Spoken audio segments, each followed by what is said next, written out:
വെഞ്ഞാറമൂട്ടിലെ 6 പേരുടെ കൊലപാതകം. ഇത് അപൂർവങ്ങളിൽ അപൂർവമായ ഒരു കൊലപാതകമാണ് എന്ന നിലയ്ക്കാണ് നമ്മുടെ വാർത്താ മാധ്യമങ്ങൾ ഈ വാർത്തകൾ പ്രസിദ്ധീകരിച്ചിട്ടുള്ളത്. അപ്പം അതിൻ്റെ അർത്ഥം പ്രതിക്ക് കൊലക്കയറിൽ കുറഞ്ഞ മറ്റൊരു ശിക്ഷയും വിധിക്കാൻ പാടില്ല എന്നുള്ള ഒരു നിലയിലാണ്. ഈ കേസ് അൽഫോൻസ് എന്ന് പറയുന്ന ആ ചെറുപ്പക്കാരൻ തൻ്റെ കുടുംബത്തിനേറ്റ കടബാധ്യതകളിൽ നിന്നും രക്ഷപ്പെടുത്താൻ വിസമ്മതിച്ച ബന്ധുക്കളെയും കടബാധ്യത മൂലം നാണക്കേട് അനുഭവിക്കേണ്ടി വരുമെന്നോർത്ത് അമ്മയെയും സഹോദരനെയും താൻ മരിക്കാൻ ഉദ്ദേശിക്കുന്നു എന്നുള്ളത് കൊണ്ട് തൻ്റെ പ്രിയപ്പെട്ടവളെയും കൊലപ്പെടുത്തിയ ഒരു കേസാണ്. ഇപ്പോഴിവിടെ അതിതീവ്രമായ കടുത്ത ഒരു വൈരാഗ്യം ഉണ്ടായിരുന്നില്ല എന്ന് നമുക്ക് കാണാൻ സാധിക്കുന്നു. ഇതിൻ്റെ പിന്നിൽ അതിനിഗൂഢമായൊരു വ്യക്തിപരമായ താല്പര്യങ്ങൾ ഉണ്ടായിരുന്നതായും നമുക്ക് കാണാൻ സാധിക്കുന്നില്ല. നമുക്കറിയാം, ഗ്രീഷ്മയുടെ കേസിൽ അവൾക്കൊരു വലിയ നിഗൂഢമായ ഒരു ഉദ്ദേശമുണ്ടായിരുന്നു.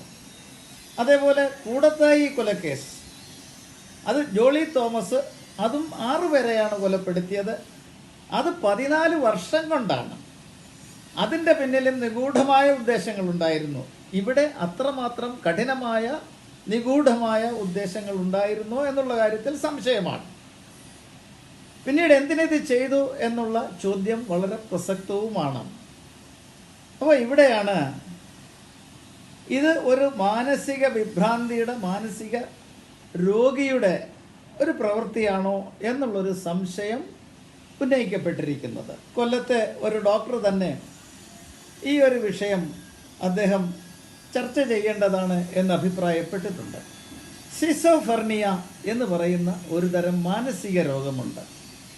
ആ രോഗത്തിന് അടിമപ്പെട്ടവരുടെ പ്രവൃത്തി, വികാരം, അതുപോലെ ചെയ്തികൾ, ഇതൊക്കെ തമ്മിൽ പൊരുത്തപ്പെടില്ല.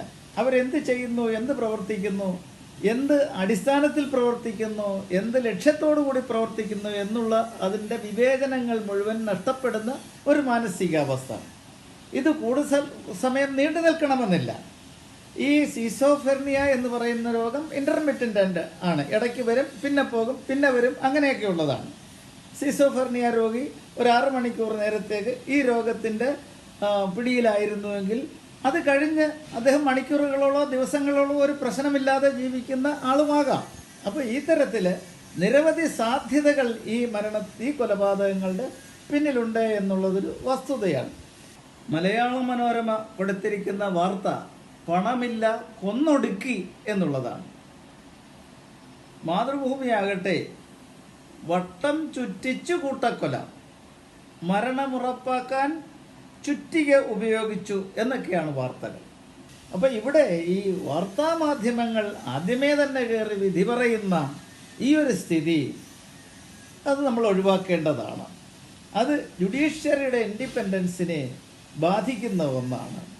കാരണം ജഡ്ജസ് മനുഷ്യരാണ്. സമൂഹത്തിൻ്റെ വികാരം എന്ത് എന്ന് ഉൾക്കൊള്ളാൻ അവർ നിർബന്ധിതരാകും, ബാധ്യസ്ഥരല്ല എങ്കിൽ പോലും.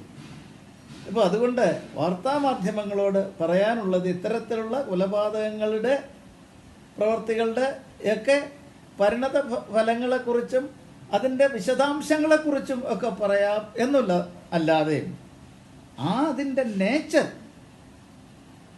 അതിനെക്കുറിച്ച് കയറി വിധി പറയുന്ന ഈ നിലപാട് ഒഴിവാക്കേണ്ടതാണ്.